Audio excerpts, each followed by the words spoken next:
We start with some breaking news out of downtown Phoenix. Sky 12 flew over the state capitol tonight, where for at least the third night in a row, we're seeing protests over immigration enforcement. This group has been demonstrating for the last few hours. They started at the state capitol earlier this evening before moving across downtown Phoenix before heading back to the capitol. Good evening and thanks so much for joining us. For 12 News at 10, I'm Kadiba Devine. I'm Mark Curtis. Let's get you right to the scene of the protest that's near the state capitol building. 12 News journalist Gabriela Becerra is live there. Gabby, you've been following this protest all night long, and it looks now like police have dispersed the protest.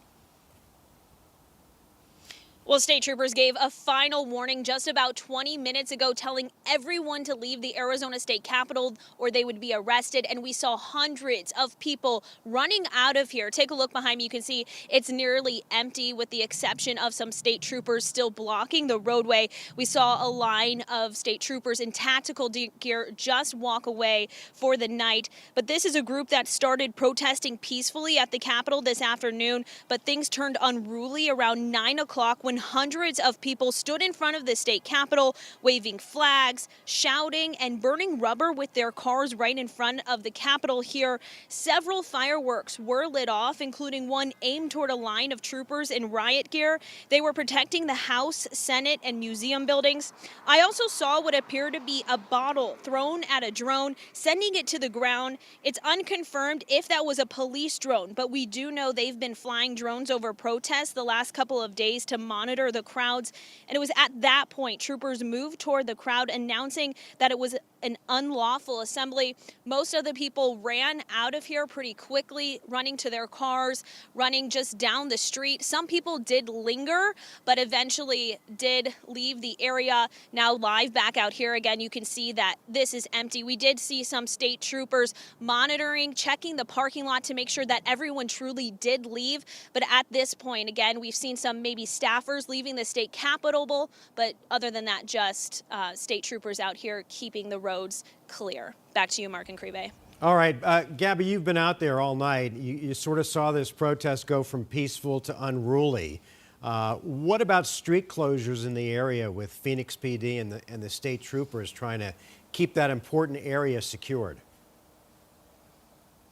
Well, like you mentioned at the beginning, these protesters marched pretty much around downtown Phoenix, and at one point they got pretty close to I-10. We saw a rush of DPS troopers along with Phoenix police work to block the I-10 on and off ramps. ADOT also announced that there was a closure for a short period of time. That was to keep those protesters from possibly moving toward the I-10. That did not happen, but it did cause some gridlock for a short period of time. All right, Gabby, thanks. Let's continue our coverage now and take you to another protest that's happening right now on the west side. 12 News journalist Bianca Bono is at 43rd Avenue in McDowell. You can hear the street racers in the background. Bianca, what are you seeing out there? Well, Mark Uribe, it is pretty chaotic in this intersection right now. I'm told by some people here that this started as a pretty peaceful protest against immigration policies, mass deportations, and ICE raids, but it has evolved into something completely different. Right now, cars are essentially driving recklessly through the intersection of 43rd Avenue and McDowell, occasionally stopping in the center of that intersection to do donuts and burnouts, oftentimes just inches away from people. They're also setting off lots of fireworks in this area and climbing some of the street lights. Actually, Nick, if you want to take a look over, you could see a gentleman there that's climbed up onto one of the light poles as more fireworks we see are being thrown into the area. There are dozens of people on every corner of this intersection right now. We do see a lot of course, Mexican flags being draped around and flown outside of vehicles as they drive through the area. And if you're wondering about Phoenix police, we are told that they are, of course, very much aware of what's going on here. In fact, we do hear some emergency vehicles with lights on just north of where we're standing right now.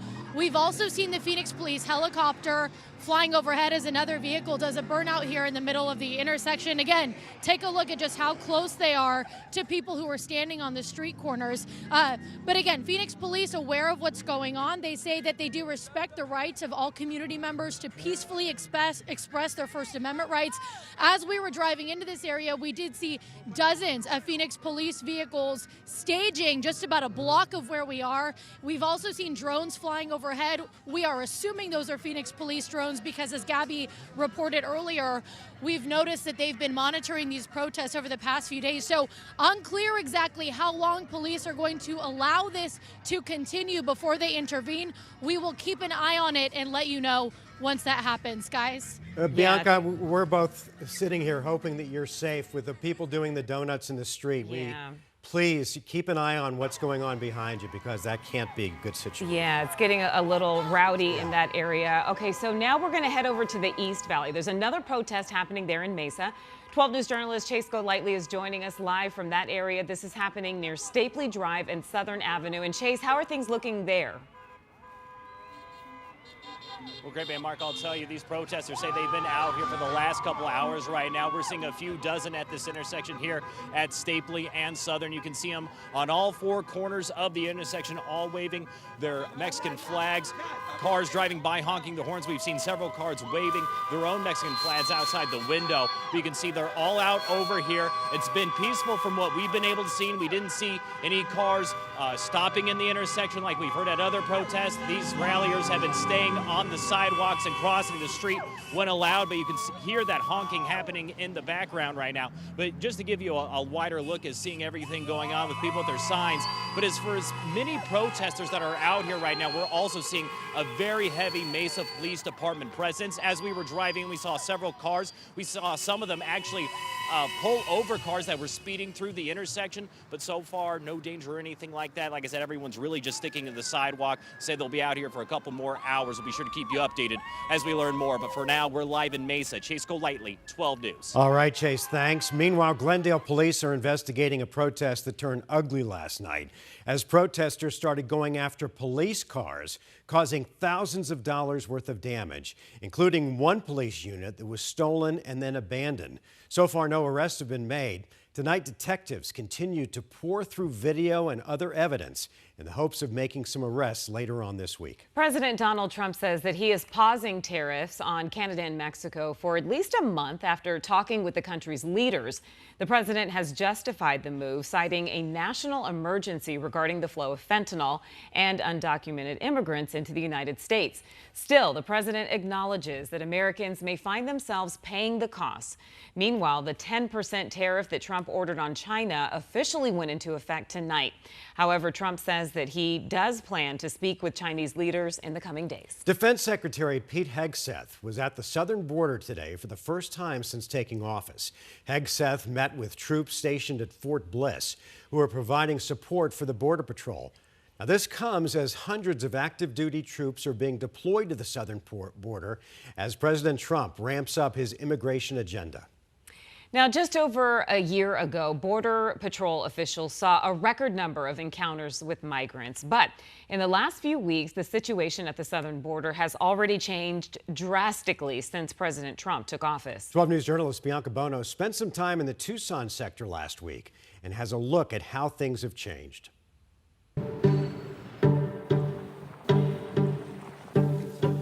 The Tucson sector covers most of Arizona and a total of 262 miles of the southern border. There are 9 stations with about 3,100 agents.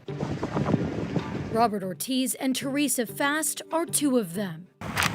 What is this area here? So this area is one of the areas here in Nogales that is the busiest.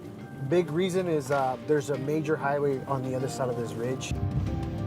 But when we get in their car, their radios are quiet. Right now, it's something that we've been hearing a lot lately is radio silence. It's the quietest Ortiz has seen this sector in his 11 years here. The numbers have drastically dropped since the new administration came into office. Off the top of my head, I think here for Tucson sector, per week, we're looking around 1,100. Which was a drastic change because once upon a time that was just a size of one group that we would have here. Bianca also got a look at one of the many migrant shelters being built in Mexico ahead of the promised mass deportations. You can see that as part of her extensive coverage on the border tomorrow night on 12 News at 6. Well, what a night for Devin Booker. We knew it would likely happen tonight, and he did it. passing the great Walter Davis to become the Suns' all-time leading scorer. Book hit the magic shot early in the third on a three-pointer. So congrats to Devin Booker. Coming up later in sports, Cam's live in Portland tonight. We'll have reactions for you on this historic night for the Suns sharpshooter. And in other news tonight, a man is in custody after firing at officers near Broadway and Lindsay Roads. Mesa police say that just before 9:30 this morning, a man allegedly fired a gun during an argument inside of a home. The man then hid inside the bathroom. While officers trying to communicate with the man, he allegedly fired at them. Thankfully, no one was hurt. Tonight, tragedy in the East Valley. A stolen truck hits a car, taking the lives of an 8-year-old girl and her father. It happened near Val Vista and Southern in Mesa. Tonight, 12 News journalist Chase Golightly spoke with the victim's family, absolutely devastated by this.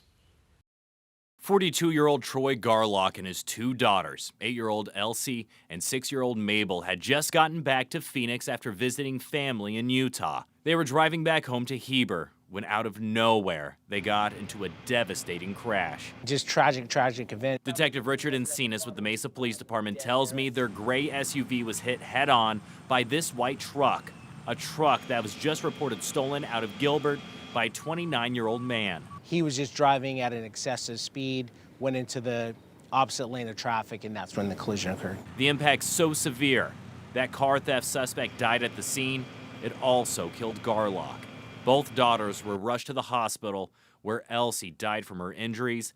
Mabel, who is still recovering, is in stable condition. They weren't doing anything wrong. It was just they were in the wrong specific place at the wrong time. A GoFundMe created by relatives writes Troy was a devoted husband and father of 9 kids, a man with unwavering love, strength, and dedication who always put his family first. Sending us this video taken over the summer of him playing with his daughter, Elsie. Saying she was full of joy and brought light to every room she entered. Elsie touched the hearts of everyone she met. An unbreakable bond only a father and daughter can share. Gone in an instant. All right, that was Chase Golightly reporting. And at this time, police have not identified the 29-year-old suspect, saying that they're still trying to get a hold of his family before that information is released. If you would like to help the family, you can find a GoFundMe link on our website.